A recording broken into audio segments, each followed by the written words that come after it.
Happy Monday, friends. I'm back. Did you miss me? I know it's only been a week, so you probably didn't, but I missed you guys. I missed being able to unpack life and things with you all. Truth be told, this is the third time I have gone to record this today because I'm fumbling over my words, which I don't want to toot my own horn, but I don't usually do that. But yeah, she's dusty. She's a little bit dusty. It's been a while. It's not even been that long. I feel like it's been away for ages. It's been a week. It's been a week. Before I dive into today's episode, and it really is just a life update episode, we'll see where it ends up. I know you guys like those ones. By the time this episode airs, it is on the 26th of January.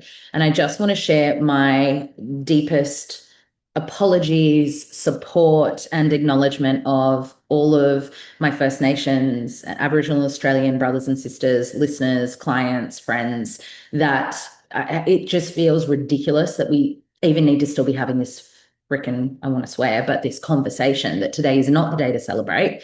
It makes me really embarrassed to, yeah, it's just even share this, but I just feel like it would be remiss of me to not acknowledge it today before getting into the episode. So my heart is with you all. I'm so sorry. I'm so sorry.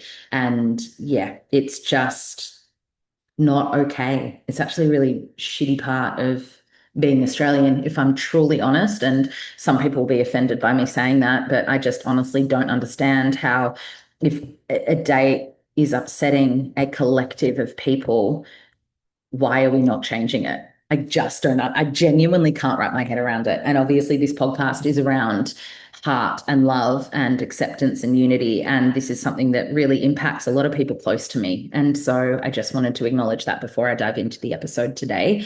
This is a day to celebrate for a different reason, though. It is my friend Cass's birthday today. And so by the time you listen to this, I will be on my way to her house to celebrate just with a very low-key family barbecue, just our families combined. The kids are going to be playing on the trampoline. I get to have cuddles with her baby again. It's been literally since the last podcast that I have spent time with them. So that will be great. I've actually spent today making her favorite birthday cake, which is a baked ricotta cheesecake. And me and Trenny are putting on lunch for them as part of the meal train, actually. So that is what we are doing today, which is just, yeah, it feels like a beautiful way to spend the start of the week to kick things into gear, celebrating one of my dearest and nearest and dearest friends. Actually, also, by the time you listen to this, we would have just had our heart space ceremony for our second ceremony for January. And this is a very kismet day in the shift of Neptune into Aries. So if you were in my New Year's ceremony and, year ahead, you will know that this is one of the big moving parts astrologically of this year. It's when we're going to start to feel the momentum of 2026. I don't know about you guys, but January really has been, I don't know if it's been a write-off at all. It's been so nice, but it's just been so slow and just gentle and spacious. And I'll talk about what I did in my time off and just all the things that came through to me. But I really haven't felt any sense of urgency or like needing to get things done. And in fact, I've had many a person ask, as you do when it comes to a new year, what are your plans for the year? What are you working on? What's coming up? And literally, I said it yesterday. I was at a different friend's birthday party. It's Aquarius season. Watch out. I collect Geminis and Aquarians. So I've got lots of friends' birthdays at the moment. And I was at this birthday party and some people were like, what have you got on this year, Hole? Like any books, any this, any musicals, any that? Like, what are you doing? And I was like, little bit of same old, really. Like I'm going to keep doing the podcast and my readings are booked until March, actually. Like they're just selling on their own. I'll just keep showing up and doing what I've already been doing. Like I haven't felt that sense of like planning or urgency or like lock these things in. And look, I'll probably eat my words, but energetically, January hasn't actually wanted us to do that anyway. So I've just found myself naturally leaning back in January. And today is when energy starts to shift. So with Neptune moving into Aries, Neptune is connected to the cosmos and the dreamscape and our visions, and it's very Piscean in energy.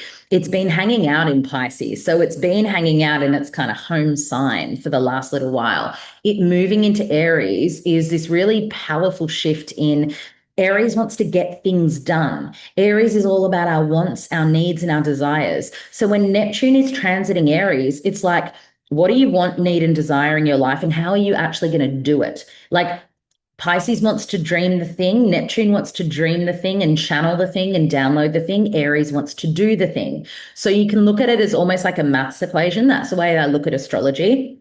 And it's like Neptune plus Aries equals dreaming plus doing, right? So this is actually a really good time. Like today, this transit starts. It's a long transit, so it's like a decade plus, but it starts today. So we are going to feel that natural sense of wanting to do things. And we've got a couple of transits over Aries, which is a very much a doing sign over the next few weeks. But this is the start of them, right? We're not in fire horse energy yet. That's also very fiery energy, very doing energy. That's not till mid-Feb. So this transit today is really the kickstart of this momentum that we're all going to feel about our lives again. And it's worth you pulling up your chart, actually, each of you listening, and find where Aries lands on your chart. So there'll be a corresponding house. You might even have planets in Aries. I don't have any planets in Aries, but this Neptune transit is going to be moving over my MC, which is my midheaven, and my 10th house. So for me, this transit is, I'm actually so excited about it because it's all around career, business, money, leadership, and being out in the world. So watch this space. Who knows? Like I'm sitting back going, I have nothing planned this year, but that could all well and truly change as of today. And as we start to move deeper into 2026 energy. But today really is the start of that. So that's a little fun, energy read for the day. I actually dare I say it, almost forgot to record this. It's 5:35 p.m. on Sunday evening. I just jumped off reading for none other than David the Medium. I know he's blown up, hasn't he, recently? It's so nice that actually him and I connected at one of Zoe Marshall's retreats last year and really built a friendship quite quickly because we stayed in the same room and basically we shared a home together for about 4 days, maybe it was 5. We road trip together and we got deep very, very quickly. Our values all align. We've got the same natal chart in so many ways. And for both of us, it was this beautiful connectivity around we don't have many friends that literally do what we do. Like I definitely have a lot of intuitive friends and people who are energy workers and kinesiologists. And I definitely have some psychic friends, but in terms of like what we do, which is very similar, even down to, our podcasts and, as I said, our astro charts, we just became buddies very quickly. And it was right at the time just before David went on tour and then filmed these reels that are blowing up. Guys, he has jumped from like 70,000 followers to 320,000, I think he's at now, in literally 3 months. Like it's so cool to see. Like, and this is what I wanted to start with is like, it's so nice to have people in your personal life, in a friendship space, in a new friendship space, even in a career like industry, like colleague. Obviously, when you work by yourself or you work for yourself, you don't really have colleagues. And so it's so nice to have people in your field that you connect with and you see them really successful and really taking off, especially in this line of work, because this is not naturally the line of work where it's not, the mainstream aren't obsessed usually, right? This is all changing now, and this is what we're seeing. Or like it's not the content that people tended to gravitate toward in the past. But what David is really representing to me is the possibility and the opportunity that is available. So anyway, we said when we first connected that we wanted to do a reading swap. And so I read for him this afternoon and it was so much fun. It was a very easy read because obviously in his line of work, channel is already, it's just what he does and it's just what I do. So our forces combined, it was very cool. So I just got off the back of doing that and then he's reading for me on Tuesday. I'm so excited. I am so excited. I have no idea who's going to come through. I'm going to be a blubbering mess. I said that to him just before. I'm like, I'm going to cry my eyes out. He's like, I won't feel like I've done my job unless you do. Okay, great. Great. So that's literally what I just did today. But what has the last kind of 10 days or so looked like for me? My last episode, I was talking about, realizing that, oh my gosh, I could really want to have another baby. And guys, that's not gone away. That is not that like, it's still here. In fact, it's kind of deepened. I see babies now and I'm like, oh my God, like I would love, I would love. And it's just such a very, it's, if you know me personally, you'll know this is a very big shift in me, huge shift in me. And so that's been interesting to just sit with and entertain the thought of. As I said in the last episode, and timelines haven't changed, it's not a this year thing. Absolutely not. I have my big overseas trip at the end of the year, my first trip overseas without my little girl since becoming a mum, without Trenny as well. I'm going away for 10 days, doing the retreat in Malta with Zoe, and then going and doing Scotland with my mum. We're going to the motherland together, which will be so beautiful. It's only a short trip, it's only 10 days, but that feels very important to me. Yeah, it's that's lining up at around September. So I need to do that trip before we procreate. The plan is, yeah, potentially introducing another little human into our lives, introducing another human into our lives. God, it's a whole process, isn't it? But potentially that will be a next year thing, which actually ties interestingly with 2027 energy. I haven't done enough reading or research on why that energy is so prominent, especially in human design circles. And if you guys are more across it than me, please leave it in the Soulies chat because I'm very intrigued. But I feel like the timing of this kind of all adds up and makes sense. And I have read in places that there are going to be a lot of babies coming through in 2027 that are deeply telepathic, which kind of adds up and checks out that they would be coming through people like me. So that's been an interesting one to just sit with. On top of that, I've really done a lot of contemplation on how I want this year to feel. And it took me a while to actually sit and write the actual reflections I had. I haven't felt that urgency. And I did it. Oh my God, if you're watching YouTube, you can see I've got some sun today, guys. I'm a little bit burnt. Look at that, naughty holes. I was only out for like 40 minutes as well. And it was this morning. But if you're watching the YouTube, she's a little bit red. I think it looks worse because I'm wearing white. But yeah, I've just been really feeling into the energy that I would like to cultivate more of this year as opposed to how it's going to look, which I do speak a lot about when it comes to manifestation is like, what are the feelings rather than what are the specifics? And the feelings for me came down to whimsy, whimsical, romantic. And I'm trying to think exactly where that came from. I think it felt like a natural evolution from the Moulin Rouge energy I was feeling into. And then I started pinning a lot on my Pinterest, my 2026 Pinterest board. If you look up my name, you can find it. It's there. I'm actually really proud of that board. But the vibe that was coming through, the words were very much like whimsical, enchanted, romantic, soft, pretty. And I did look at my reflect and project process from last year. And I thought last year my word was shine, but actually my word for last year was soft. And it feels like I'm kind of still in that energy of softness, of slowing. This year is the last year I have my little girl at home with me as well. She's going to school next year. This time next year, she'll be getting ready for school. And so I think that has really slowed me down and softened me in a lot of ways. And it's why I'm desiring this life that feels very enchanted and whimsical. Like I just keep saying that word because that's what it feels like for me. I watched Atonement and Ever After when I was having my time off work. I've been called to reread Pride and Prejudice and just very much connect with an energy of deep embodied romance and beauty. Like that's what this year feels like for me, which I tell you what, it takes a load off. It really does. It takes a lot of pressure off, urgency and stress. And I do think that because I've done so much work on my nervous system and tending to it and, those foundational ways of supporting myself, that the byproduct of that is that I don't feel any pressure or rush to be anyone other than, present in my life, the mother, the wife, the business owner for sure, the psychic for sure. But even me giving myself permission to own the psychic, and I haven't talked this out, so thanks for speaking that with me, is permission to be the psychic. You think of psychic as a job title. Psychic is ethereal. Psychic is whimsical. Psychic is feminine. I'm dropping into my intuition constantly. psychic is romantic. And so it's like the more embodied I become in these frequencies, the more I can take up space in the role I'm here to play in my life, which is the intuitive, the psychic, the astrologer. I think it's why we can see the over exaggerated archetypes of psychic or astrologer or healer. And they're wearing the billowy sleeves and they're working with the beautiful crystal ball. And it's like this exaggerated stereotype.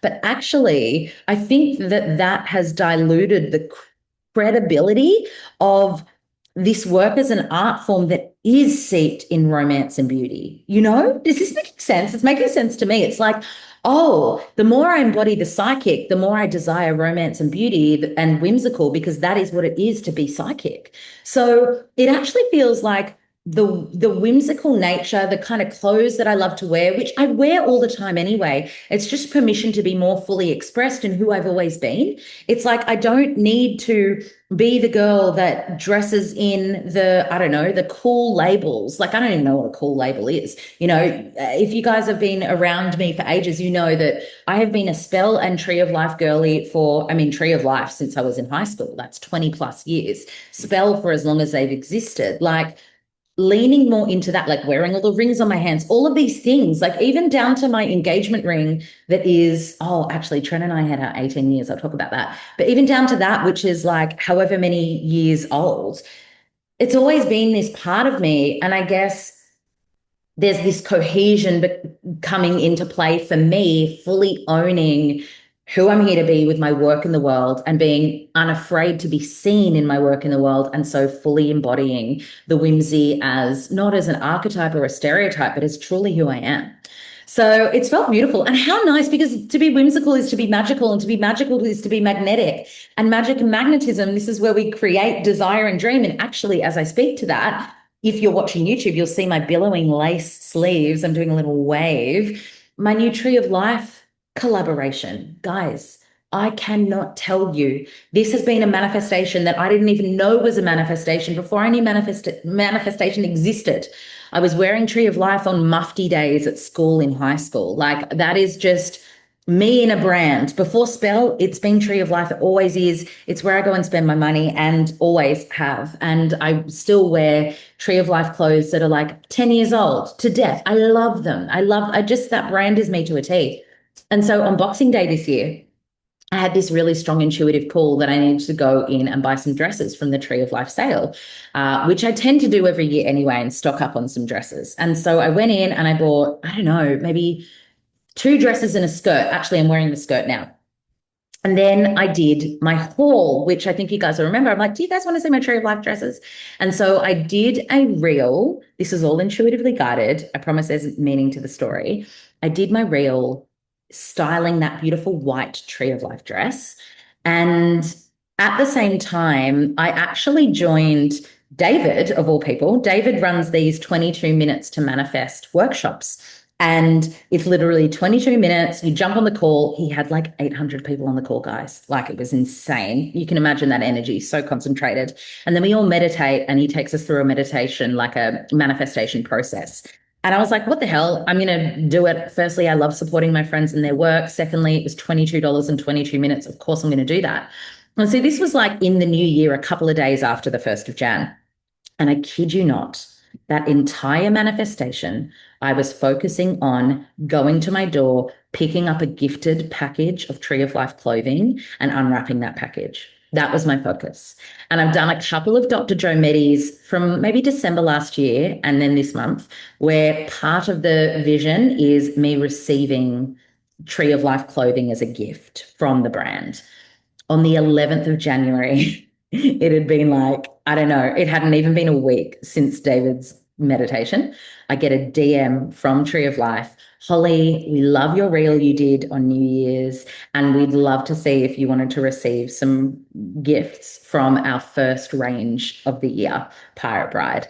And I received the lookbook, and then I got to pick out my favorite pieces, and they sent me every single one. And now I'm in this beautiful, exchange with them online, down to them following me on Instagram. That just happened the other day. And it feels like a celebrity's following me because I love this brand, and they're only following like 130 people, guys. Like, this is big big manifestation win for me. And I guess the reason I'm sharing that is firstly, that's something that happened while I've been away, while I've been in space and taking rest. This was something that actually, like, it looks like external success, right? But I didn't hustle for that. I didn't have to actually like strategically do that. I've been focusing that as one of the big manifestations I've just like playfully wanted to call in. And then it happened the week that I took off work. So that has actually been part of it for me, where I've seen that life still goes on when I'm not creating, when I'm not pushing, when I'm not seeing clients, when I'm not making active money. It's like those partnerships are still landing for me. So that's been really cool. And it's kind of reminded me how doable this is, like calling in the deep dreams and desires. Literally every brand I've ever loved deeply, I've worked with now in some way. And like that's so crazy to say. But and also to know that like it's just the beginning as well. So that feels really fun. I think I also mentioned that I have our new ops manager. I say our, it's just me in the business, but she's starting up like working with me regularly in Feb. And what we're doing together is we are going to launch my new program, Dream Life Foundations. But in my time off, did I do anything to do with that? Nope. I didn't touch it. I didn't think about it. I already know what it's going to look like. It's going to be epic. But it was actually really good for me to sit in the spaciousness and go, hang on a second. If I'm going to launch a program that's about getting your foundations in place to create and call in your dreams, of which the astrology for this year is on our side implicitly, then I actually need to get back on those foundations. And honestly, over Christmas, I gave myself so much breathing room when it came to, as I said, I ate the gluten. I was not on in ketosis, which is a good thing. You shouldn't be in ketosis 24/7 in terms of like ongoing month after month. I didn't go to the gym that much. Like I really just like dropped a lot of the foundational practices that were just such a big part of my life last year.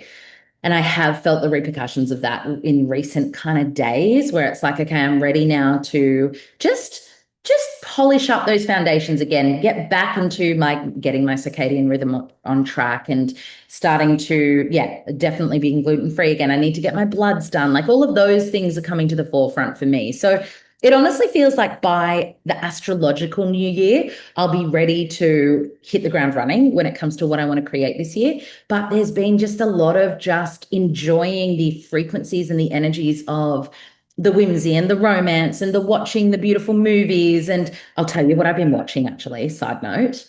I have been binging Younger on Netflix. I never watched it until now. And I'm at season 7. I just started season 7 last night. Like that's been so quick. It's been so quick. I started watching it when I was like helping Cass out. So what's that? It's been 2 weeks. Oh my God, I'm ashamed. No, I'm not. I'm not ashamed. I have been watching because they're 20-minute episodes. So I've been watching like 4 a night. Sometimes I look at the time when I'm going to bed and it's like 10:45. I'm like, Holly as a party. Like I like to be in bed by 10. Like these are the kinds of things where I'm like, I need to polish some things up. But Younger, are we team Josh? Are we team Charles? Don't tell me what happens in the end. I was Team Charles for so long, and now I'm like, oh, I think I'm Team Josh. I think I'm Team Josh. Anyway, I've been loving that. And then I've heard that if I like that, I need to watch The Bold Type next. So that is what I've been consuming in the content world in terms of TV. But I've just been enjoying the spaciousness, enjoying reestablishing the things that make me feel good in my physical body. Like that feels like a real priority for me right now is getting back on track with what makes me feel less inflamed and more nourished. And I have been, oh, guys, I've been saunering, like not overdoing it. I've been having like 30-minute, 50-degree saunas 2 to 3 times a week. Oh, let's say 3 to 4. And yesterday, the first thing I noticed was I'm able to withstand the temperature a lot longer. And I think I'll need to increase the temp soon. But black stuff came out of me. I know that sounds gross, but I've seen this happen with other people before. I'm like, that is so fascinating and also a bit gross. Guys, it happened. And I spoke to Trent about it this morning. Like, I haven't actually done a deep dive, but I'm like, I was sweating out some like black stuff yesterday. And it's not like thick, like tar or anything. It just kind of looks like smudged mascara in the sweat. And I literally thought that. I'm like, no, I don't have mascara on. Like, it's not that. And it also was like from my legs and my feet. And Trent was like, yeah, that's heavy metals and mold, Holly. Like that's what that is. So I need to look more into it, but that started to happen, which is actually so cool. Like to see when you're consistent with a thing and see that it's doing what it's meant to do. Oh, do you know what else? I got this wonderful gift. My mother-in-law came up. Oh, I forget the name of the brand. It's going to kill me. I'll share it with you guys in the Solis chat. But it's this cool brand I'd never heard of before. But when I clicked onto them on Instagram, I was like, oh my God, all of the health people I trust follow this brand. They're an Australian brand. And they do little tinctures like chlorophyll for your water, trace minerals. There's a vagus nerve support oil, which I have on now. I'm just smelling that now. And a couple of other like sprays and tinctures and tonics you can put in your water to support a gentle detox. And when I received the gift, I looked at it all. I was like, this is epic, but I just need to make sure because of my, my MCAS and my sensitivities that Liv thinks it's okay for me to take. And she's like, this is all epic product. So there's another, I'm giving you guys all the recos. I haven't done recos in years. I'm giving you guys recos today. I'll put that in the Solis group because I think that that's probably what's supporting me in the sauna is I'm having these trace minerals, I'm having this chlorophyll, and then I'm sweating out the black stuff. Yeah, heard it first. So that's been really interesting. Other than that, Trent and I did have our 18 years. And the morning of our 18 years, I went into Solis. I was like, hey guys, why not my episode back? I do answering all your questions about my relationship with Trent. And it got like 18 likes for 18 years and no questions. So I feel like you guys don't really need me to talk about relationship, which is so fine. Like I'm neither here nor there, but I will just mention it because that's a thing. So yeah, Trent and we liked, well, I like to just acknowledge our getting together anniversary because it has been so long and because we got married at our 10 years. So our wedding anniversary is in March and this year it will be 8 years married. But I do like to acknowledge the fact that, 18 years ago, we were little 18, 17 and 18-year-olds just freshly out of high school choosing each other and we still choose each other. And I've been saying to people like the best thing about me and Trenny is we not just love each other, but we really like each other. Like we laugh all the time, every day. I think it's because we're both Gemini risings. So we get each other's humor. And people look at Trent and he's a bit of an enigma. I will give him that. Like and this was me in high school. I didn't have anything to do with him. He was like the quiet one. He was in with the cool group. Like he was definitely with the cool guys, but he was like the quiet one. And we were never in classes together in 6 years of school, not one single class, same grade and everything. I knew everyone else in the grade, never spoke a word to him, literally never spoke a word to him. And it was actually like I was closer with his best mate. It's so funny. And then we went to schoolies together. And then my mum actually flagged it with me after schoolies. We all kept hanging out and she's like, oh, that Trent guy, there's something about him. And I was like, yeah, I think so too. And I still have my journal from year 12 where I write in it. And we wrote this into our vows, actually. We quoted my journal from when I was 18. And I wrote, I think I like someone. It's hard to say because it's been so long, and I don't want to jinx it, but I feel like this is different with him. And so, yeah, that was when I was just freshly out of high school, freshly out of schoolies, about to start uni, and we chose each other. I actually asked him to be my boyfriend. And I kissed him first because we're both projectors. So we're both like waiting for the invitation. I don't know what the human design advice is about that, but it's like someone's got to do it. And Trent's a heap of Pisces. So I'm all Virgo. I'm like, let's get this done. So we were kind of like, when is schoolies usually? It's usually November. So it wasn't until January 15 that one of us actually built up the courage to be like, hey, should we do this thing? And thank God I did because he's the best. He comes across, that's what I was saying. He's enigmatic in that he's beautiful looking, I know, and he just gets better with age, well, let me tell you. But also he doesn't have a big social media presence, he doesn't really post. Such a good thing, such a green flag. She says, actively posting all the time. And I remember my year coordinator said when she found out we were together, she said, I've always liked Trent. he doesn't waste conversation. And it's true. Like he's a big observer, and him being a projector makes a lot of sense because he just watches and reads people. Obviously, all these Pisces too. He just reads people, and then we'll go away, and I'll be like, "What do you think?" And I just trust him implicitly because he's so tapped in. But he's actually very, very funny and very charismatic once you get to know him. He's just got this real great discernment where not everyone gets to know him. So anyway, these are just a few things I love about Trent, my husband. But I am one of those people who I just respect him as a man and as my partner, and I love him to death. And I don't know, I I got lucky, guys. And that's what I want to say actually on this is that you're going to get a lot of people being like, you have to do the work to call in the love you deserve. And you have to, to a degree, I get it. Like we've definitely had to do work on like with one another in like marriage and relationship and parenting for sure. Like relationships do take work. But was I doing any active manifestation to call Tren in? No. I'll tell you what actually happened when I called Tren in. I ended year 11 heartbroken by my ex, Brendan. Surely no one who knows him is listening to this. If you do, just let me know. But anyway, broke my heart, left me for his ex over Christmas time. I'll tell you a really sad story about that actually. So he was the first boyfriend that ever met my parents, including my crazy dad. I'd just been given permission to drive in his car, like he'd just gotten his P's, and I'd been given permission by my mum and dad to like go in his car, and like he came to my family Christmas. It was like a 4-month relationship, right? But my first proper boyfriend in high school, I was in year 11, he was in year 12, so he'd just finished high school. And then he broke up with me 2 days after Christmas time, and I was devastated on New Year's. And then by January, he was back with his ex-girlfriend, who was in a year below me. So we were still at school together, right? Anyway, Valentine's Day comes around at school. And the leaders of year 12 at my school, we were in charge of organizing. I don't know if your school did like rose deliveries, very mean girls, but we did that. And so the year 12 leaders were writing all the messages for the people who ordered roses to then get dropped off. I got given, how's this for a trauma dump? I got given Brendan's message to his ex now girlfriend that he broke up with me for over Christmas. Only 6 weeks earlier, he left me for her, and I had to write up the message from him, which I still remember. It's ingrained in my mind to this day. Love you long time and 12 happy Valentine's Day, love you long time and 12 stemmed roses. And when I tell this story, like my sister's like, why the frick would you not have just thrown it away and she would have never gotten her roses? But I was so sweet and heartbroken that I was like, oh, this isn't about me. And it was in my handwriting. It was in my handwriting that she got the Valentine from my ex who broke up with me for her.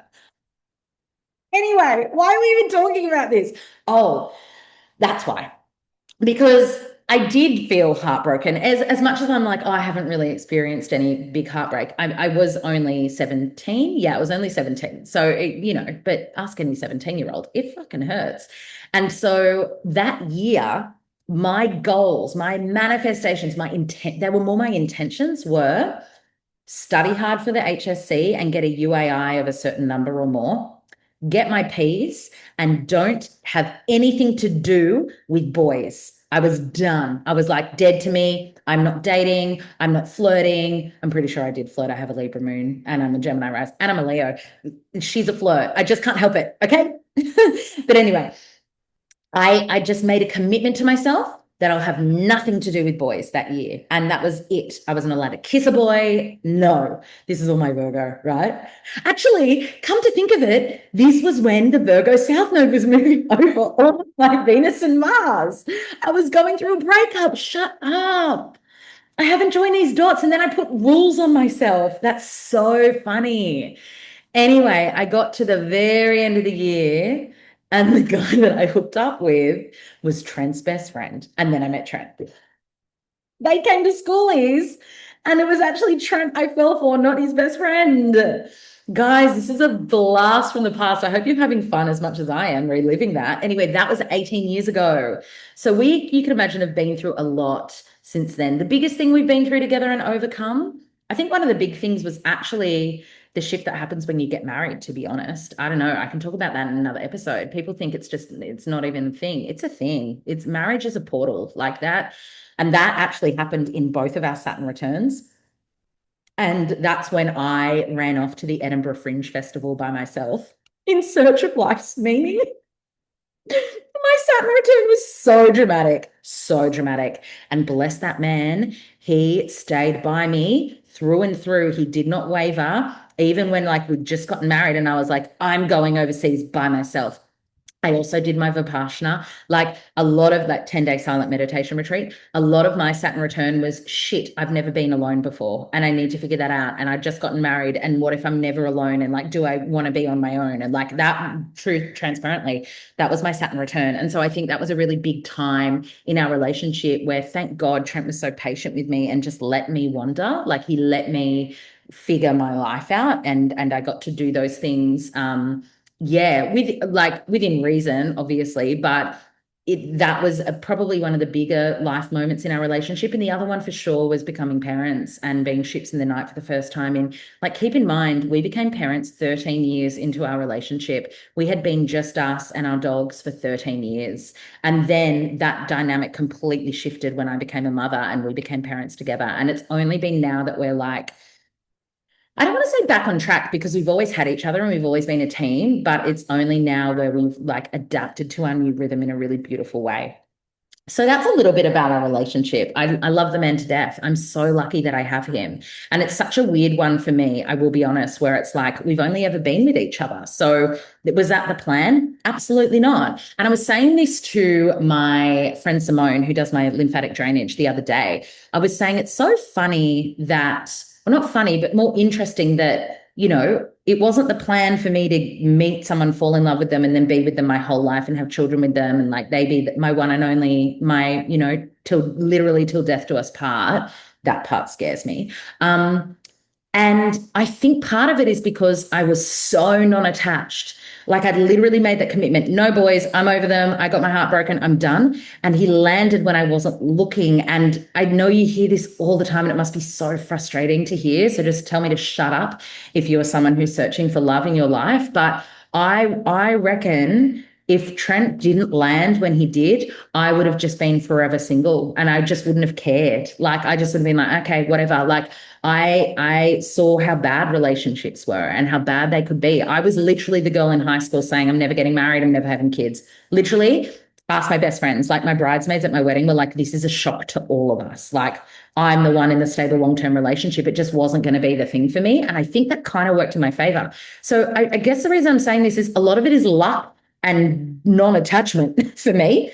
I just feel like you can hear these relationship people and these relationship coaches being like, do this and calling you king and blah, blah, blah, blah. And I'm like, oh, I think luck plays a big role. I think luck plays a big role, right place, right time. And then, yes, you work on yourselves in the relationship, but I got to say, I think it's 50% luck. And I just got very, very lucky, very young in that regard. Obviously not lucky in other ways. And this is what life does, right? It picks the things that are going to be more effortless for you. For you guys, maybe it's your health. Your health is like the effortless thing. Like you're just naturally a healthy, vibrant, energized person. And when you hear me talk about chronic illness, you can't relate. But your thing is relationship or parenthood or home, finding your home, or for someone else it might be like career. I don't know what my thing is, but everything else in life is good.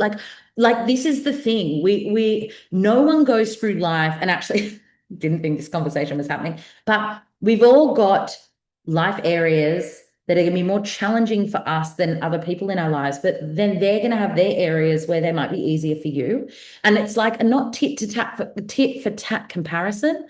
Like I could look at people and be like, why is it my health that's always, why can't I eat carbs without being an inflamed person? I was going to call myself a mongoose, not a mongoose, but why is that a me thing? But then I look at my life and go, yeah, but I have the most beautiful relationship and how lucky, you know? And I was having this conversation with, I think it was Cass the other day. Happy birthday, gal. And we were saying, God, there's a missed conversation point when it comes to manifestation and co-creation. that people don't really talk about, and I am now, and maybe I'll do a reel on this as well, which is if you're inviting in more life, then you're inviting in more of everything. And that's just not more love and light and money and abundance and the things. That's also more pain and grief and challenge and hardship. And I don't think that's spoken to enough, that law of polarity. And that's the truth of it. I was talking to my friend Shani, who came over the other day and took photos of me. I'll talk about that separately. But I was explaining to her we hadn't caught up with the last shoot we had was about mid last year. And we hadn't caught up since the East Forest tour. And she was like, God, Hol, you've just, and I was talking about East Forest. And then she brought up Dave. She's like, are you friends with him? Like, he's huge. I'm like, yeah. Like, I've got amazing people in my life. And she's like, wow, it's all just popping off for you, isn't it? Like everything all at once. I'm like, yeah, but gal, at the same time, I'm talking down to the day that these opportunities landed in my lap. I was the subject of gossip, of bullying, of being uninvited from something that really fucking shook me to my core and still kind of hurts, and losing friendships that I just am so rattled, was so rattled by. I've resolved a lot of it now, like the same day. And so I just feel like when we're talking about stepping into the dreams or the things that we want to create and manifest, part and parcel of that is actually building the capacity to withstand the shadow and undercurrent that comes with that. Like another example, last year when I launched my second book, the same week my best friend's baby girl passed away. Same week. How do you hold both? But that's literally what life is about, holding both. And I don't know how we got here, but I'm glad we did, because I think that that's the undercurrent of me this year is like trusting life is going to guide me where I need to be. And that doesn't mean it's going to be sunshine, rainbows, lollipops 24/7. And also, when the hard stuff comes, I know I'm resilient. I know how to take care of myself. I know I'll be okay. And that doesn't mean it won't be hard. And it also doesn't mean that light and love doesn't exist despite the hard. Makes sense? Anyway, that's all a roundabout way to say I love Trent. Trent for Holly. Still not changing my last name though. Oh, that's a thing. That's a thing. Holly Houlihan, too many H's. I like alliteration, not that much. My little girl, she has his last name, and people have said, oh, wouldn't you want to have the same last name as your little girl? No, no, actually, I actually really like my surname. Even though it's the same surname as my dad, I just like the nod to my heritage. I like having the same surname as my nonna had.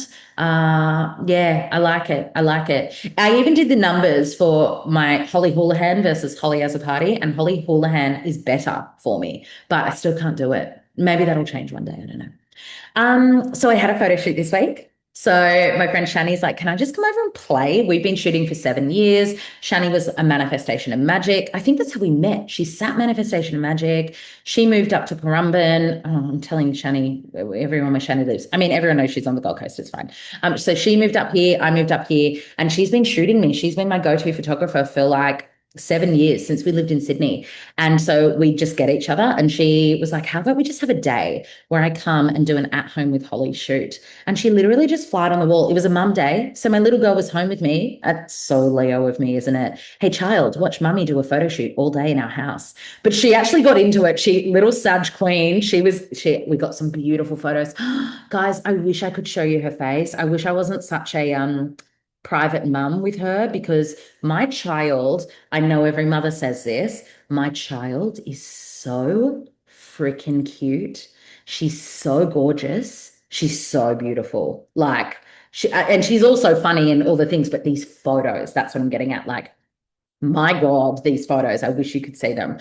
I haven't even seen all of them. We just got an unedited sneak peek of like 5 of them the other day. And I'm like, what the heck? And I think it's because we had no plan in mind, and there wasn't any deadline, and there wasn't like, I'm doing the shoot for this reason. It was just, come hang with me at home. I'll wear my new Tree of Life clothes. We'll shoot me in every room in the house. And so you guys are going to see, like, there's going to be the behind the scenes shots of like my bedroom, my pantry, how to make the perfect cacao, my altar and all the things behind. There's going to be business shots of me, like mum shots of me. It's just, oh, I can't wait to see them. And the day before, I decided to go out to my friend from the theatre. He grows dahlias. I reached out. I was like, can I come and grab some dahlias? And he's like, oh my God, take as many as you want. And so I think you guys would have seen in my stories if you watch them. I got like 6 vases of these phenomenal flowers. And so we really incorporated them into the shoot. Anyway, I can't wait for you to see. So I've been creative in the break, just not like work heavy. And actually, isn't it funny to think in that time I took off, my readings are booked out until March, and it's still January. Like, I think this projected part of me where it's like, I don't need to do more to inverted commas achieve or be successful.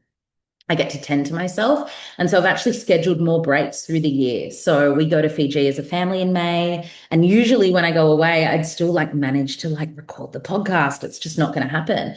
I'm taking a week off in December and then I might do another week here and there. And it feels really nice. So I think that that's all.